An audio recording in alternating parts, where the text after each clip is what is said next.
Hi, welcome to Hardy Classics, and we're back again with another spectacular car. We always try and bring you different and unusual cars here, from right across the spectrum, from the early 1900s to the early 2000s, and I think we've hit the spot with this one. This one is a brand you'll have probably heard of, but not in this guise. This is a Rover. So if you remember the Rover SDIs, if you're my age, this is where they originate from. This is a 1906 6 horsepower Rover. These cars were built between 1905 and 1912. They were built with a 6 or 8 horsepower engine. This is an early one, so it's got the 6 horsepower single cylinder engine. And look at it, isn't it gorgeous? The first thing people will ask me about this car is it London to Brighton eligible? And the answer to that question is no, it's not. So you can't do the London to Brighton on this. But what you can do is hosts of other veteran car club events apart from the London to Brighton. So for half the money, or even less than half the money, you're going to have a lot of fun in this car. And I guarantee you, if you take this car out to a car show, nobody will have one of these. Last time I saw one, there's one in a museum, in the British Car Museum in Coventry, I think, and I've never seen one since. So we'll have a quick walk around the car. First thing you notice is all the brass. So if you like polishing brass, or if you don't like polishing and you don't like your mother-in-law or your kids, you can get them some brass over for Christmas and they can polish all the lamps. No, seriously, the lamps. The car looks fantastic with those brass lamps. On the front you've got these two big acetylene lamps. They're plumbed up to an acetylene generator, which I'll show you later. You've got the Lucas side lamps, the oil lamps on the side. And again, you've got this huge acetylene lamp on here if you want to go out on a night, I don't know, looking for rabbits or something, or scaring deer, or scaring somebody in laybys, whatever you want to do. So, starting from the front of the car, and we'll work around. So as you can see, without too much waffle, this is the car's radiator. So the car's water cooled. Again, we had water and air cooled cars all those years ago. It's handle start, so there's no electric start on this car, but it is quite easy to start. The bonnet's made of metal, but the bulk of the car is wood. So the bodywork on the car is wood, which I'll talk you through. Wooden wheels, which are in decent condition. Tyres are pretty good. Obviously these are a standard mudguard that we use by hundreds of different manufacturers. Not a lot's known about the early history of this car.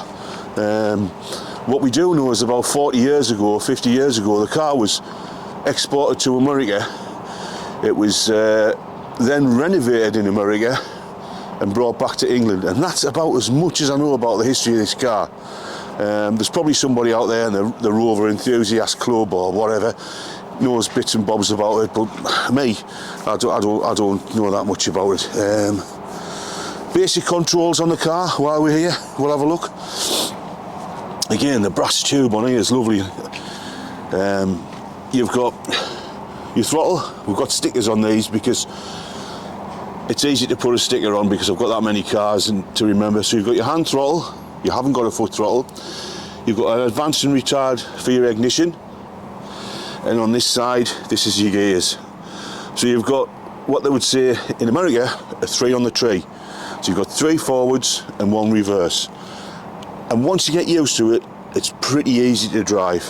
Foot pedals, you've got a clutch, and you've got a brake, and then you took your finger off, and a foot brake, which works on a ratchet system on the pedal, which is pretty stiff actually, so you need to look at that. Other bits and bobs on the car, other controls. Obviously you've got your steering wheel. In this little box here we have part of the ignition system. I'll just lift that off. That's what you call a trembler coil. For those who don't know, this car has trembler coil ignition. It's not like a normal ignition, coil on a car. Basically, it produces a handful of sparks at a certain point to ignite the fuel. I quite like this sort of ignition, the original type ignition. Only disadvantage with it is the battery is a total lost battery. So what that means is when your battery goes flat, your ignition is finished and your car dies. We've got various little switches. You've got an ignition switch in on and off here. You've got a little bit of storage in here. Clock. This is your acetylene generator, which we haven't tried. So that's basically the way the lights work. Acetylene crystals or the powder, it's usually little crystals are put in there with water, and the water drips on the acetylene and gives off acetylene gas. It's adjustable with this thing here. Seats are lovely, aren't they? Really nice button seating on there. Again, the car is not perfect. It's been done 40 years ago, and I just like the way it looks now. The pattern, as they say, of the car really suits it. Quick look around the back. So around the back,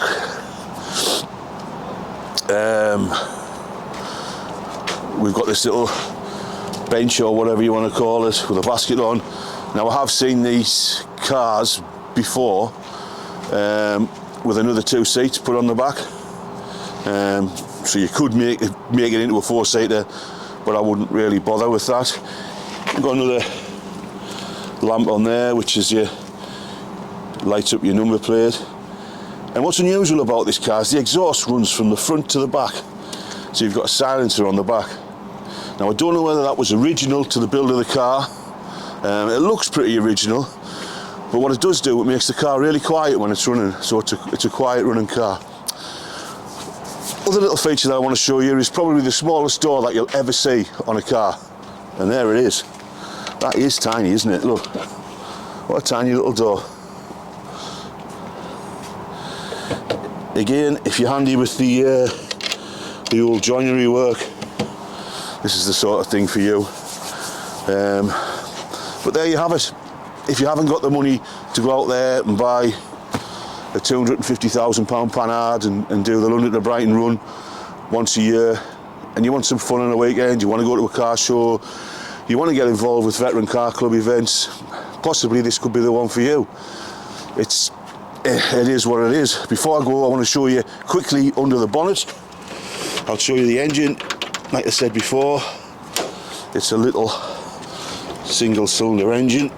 Again, don't know much about the history of the car, so I can't really waffle on about it. So, single cylinder engine there, water cooled. It's got a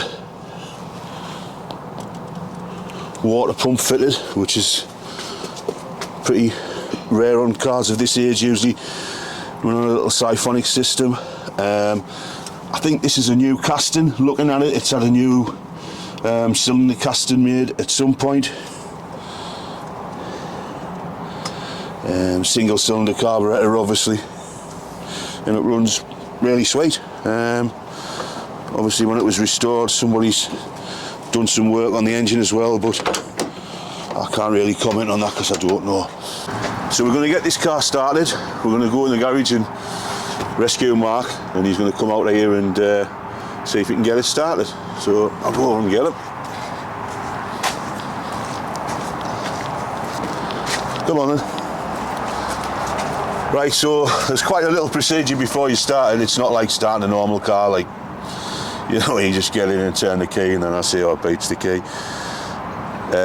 We've got fuel in there, so we know we've got that bit right. Battery's charged, it's out of gear, we've got the controls set in the right position, we've got the ignition retarded, we've got a little bit of throttle on it, we don't want much. This car's actually got a choke on it, we've choked it a couple of times ourselves.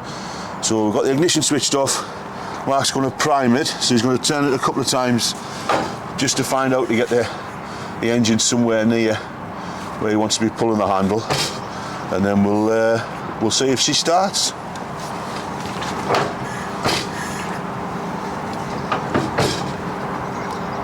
Ignition on? Ignition on. Nope.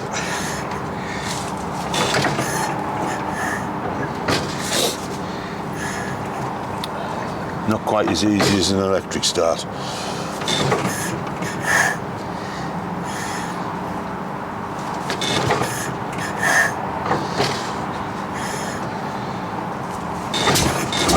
There you go. Pushes away there. We've got 2 more primes before I'm trying. Yeah. The thing is with cars like this,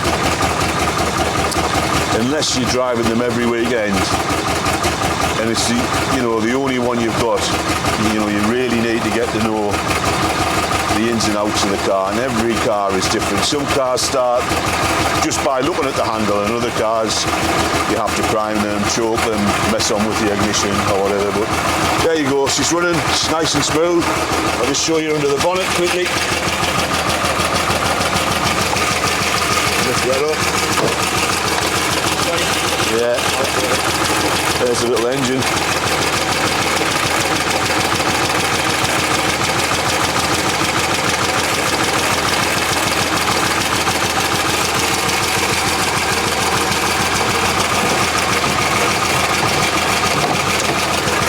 I've had this one on the road, although we haven't been far in it. Obviously the weather, I don't want to take cars like this out in the salt. If we've still got it in the summertime, we'll take it out on a little run and we'll video it, but basically that's about it.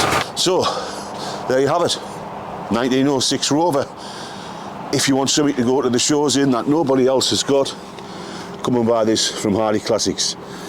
And if you like this video or any of the videos we do, please put the thumbs up, like and subscribe to all of our YouTube channels, our social media things, Facebook, WhatsApp, whatever. If you need any information, give us a tinkle, send us an email, or just come down and have a look. Bye bye now.